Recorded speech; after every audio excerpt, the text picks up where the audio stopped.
دستنام شیر و شکر می شود جانم تمام.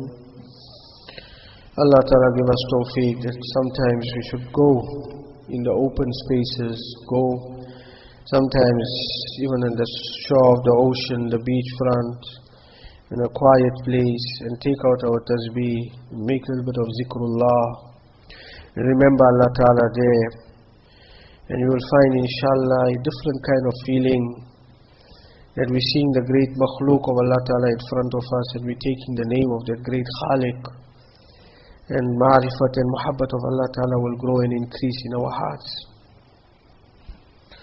I recall took one of our great walis, Kabirin, Buzurgan-e-Deen, Hazrat Maulana Azizur Rahman, Damat Barakatuhum, to Cape Town, Table Mountain. We didn't go up the cable car to the top, but I took a drive right to the top where the road goes, quite high up the mountainside, and from the top of the mountain we could see the whole of Cape Town, the whole of the Table Bay, and it was really a breathtaking scene. At that time now, we will normally stand there and we'll say, and oh, so nice, and we'll make a little bit comments. And nowadays people will run for their cameras and start clicking away. But we learn from a lesson from a wali of Allah subhanahu wa ta'ala. The moment Hazrat saw that manzar, beautiful, he said, chalo, Allah ka zikr shuru kar do. Come, let's start taking the name of Allah Ta'ala. And we had one zikr majlis right on the top of Table Mountain there.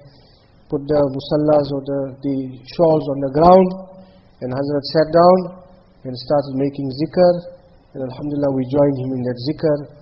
And believe me, my dear friends, it was a most beautiful zikr, that at that time you were observing the great qudrat of Allah Ta'ala. You feel the great immense power of Allah Ta'ala in your heart, and you're remembering Allah subhanahu wa ta'ala at the same time. So even our brothers who like to go fishing, and sometimes they go in their boats or wherever they are, and it's quiet, then don't only spend our time in this and that talk and discussion and laughing and joking, but try to do a little bit of zikrullah also there.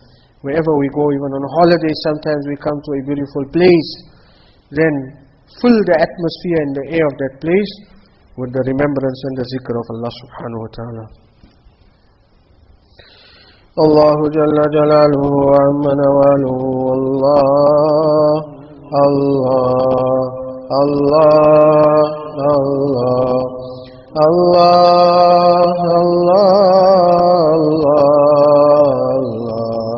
Allah, Allah,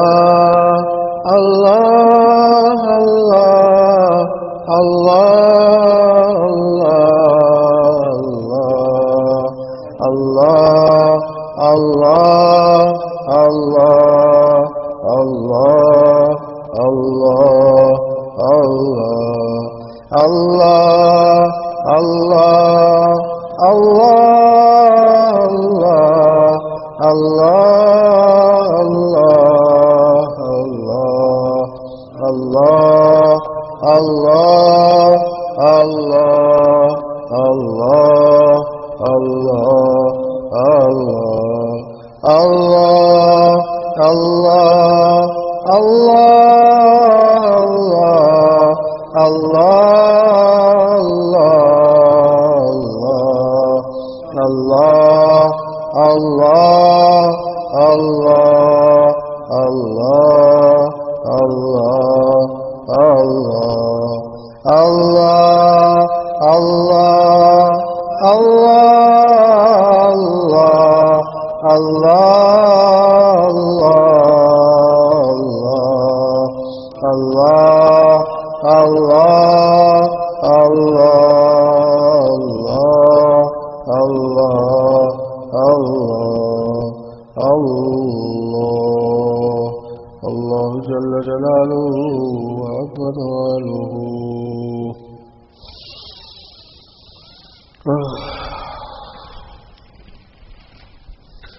اللهم صل على سيدنا مولانا محمد وعلى ال سيدنا مولانا محمد وبارك وسلم.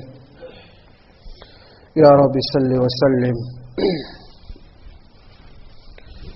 دائما أبدا على حبيبك خير الخلق كلهم. اللهم لك الحمد كما أنت أهله، فصل وسلم على سيدنا ولانا محمد كما أنت أهله، وافعل بنا كما أنت أهله، فإنك أهل التقوى وأهل المغفرة. اللهم مغفرتك أوسع من ذنوبنا ورحمتك أرجى عندنا من أعمالنا. اللهم رب اغفر وارحم وأنت خير الراحمين. اے اللہ ہم سب کی مغفرت فرما.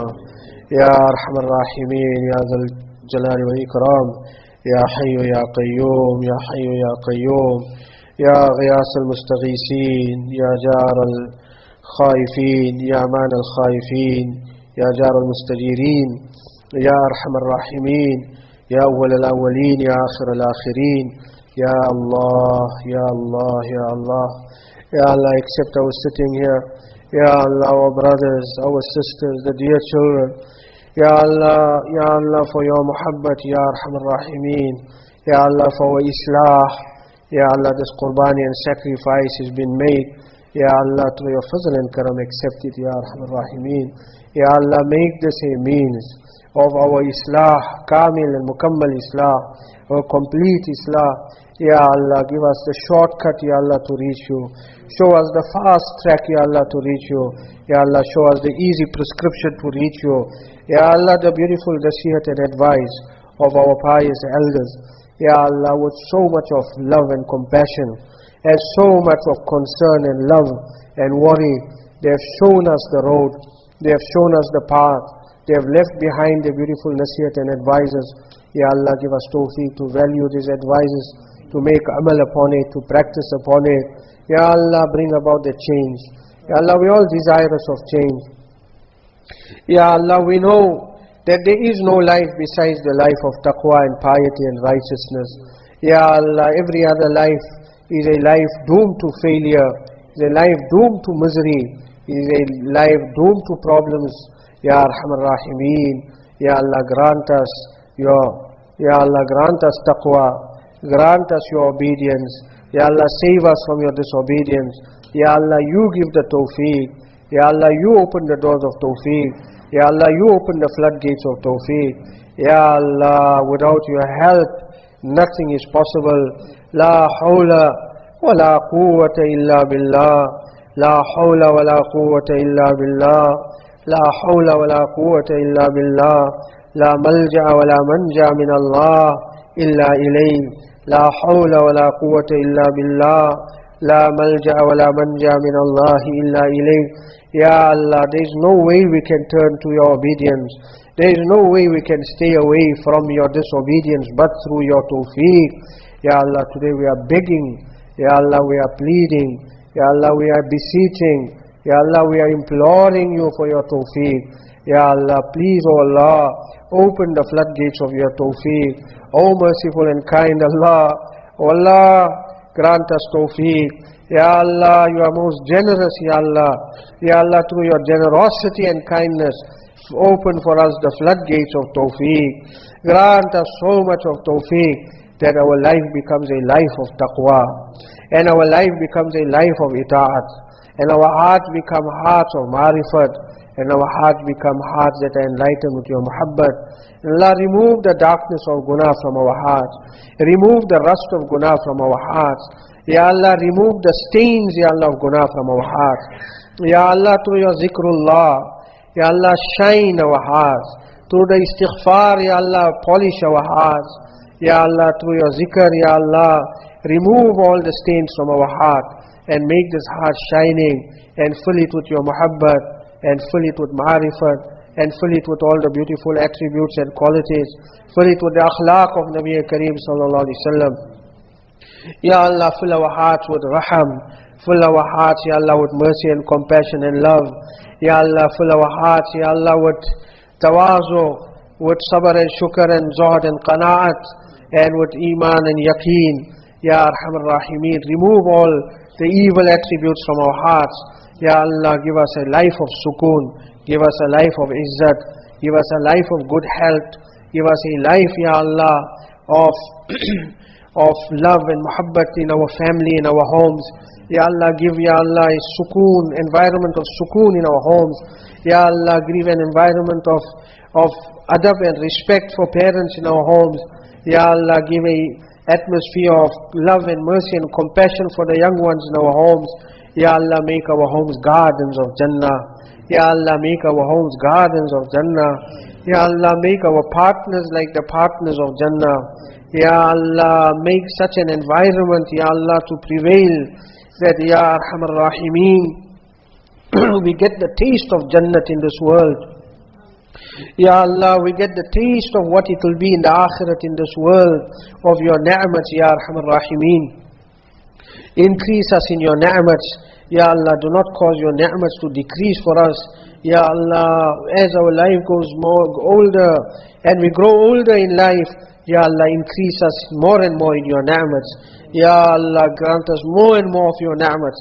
Ya Allah, shower your ni'mats upon us.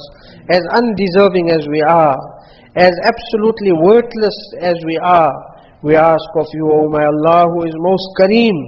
O Allah, you are most Kareem. O Allah, you are most Kareem. O Allah, you are Jawad. O Allah, you are Jawad. O Allah, you are Sakhi. O Allah, you are Wahhab. You are the one who gives in great abundance. You are most generous and kind. Ya Allah, grant us, Ya Allah, more and more of your ni'mats. Grant us your spiritual ni'mats, those ni'mats which you grant to the awliya kamilin. Ya Allah, grant us that which you grant to your most select and chosen servants. Allahumma atina afdala ma tuti ibaduka salihin. Ya Allah, grant us all our du'as, grant us all our wishes. Ya Allah, save us from all harms and evil. Ya Arhamar Rahimeen, in the zabana of fitna and fasad, Ya Arhamar Rahimeen, keep our iman safe and protected. Ya Allah, keep us on the highway of taqwa and piety. Ya Allah, accept this majlis, accept each and every one who has been present in this majlis, from our brothers and sisters and children. Ya Allah, make this a zariya and means of your qurb, make it a means of our islah. Ya Allah, this is our broken effort. Ya Allah, you are the one who grants. Allah, you want to see an excuse from our side. We have presented this humble excuse, Ya Arhamar Rahimeen. Make the faisla and decision of our hidayat and guidance in this very majlis. Ya Allah, through the barakat of the Ahlullah, especially, Ya Allah, of your beloved Hazrat Maulana Yunus Patel Rahmatullah Alayhi, whose nasihat and advices were shared in this majlis. Give us tawfiq to make amal on Hazrat's advices, and grant, Ya Allah, Hazrat a high reward in the Akhirat.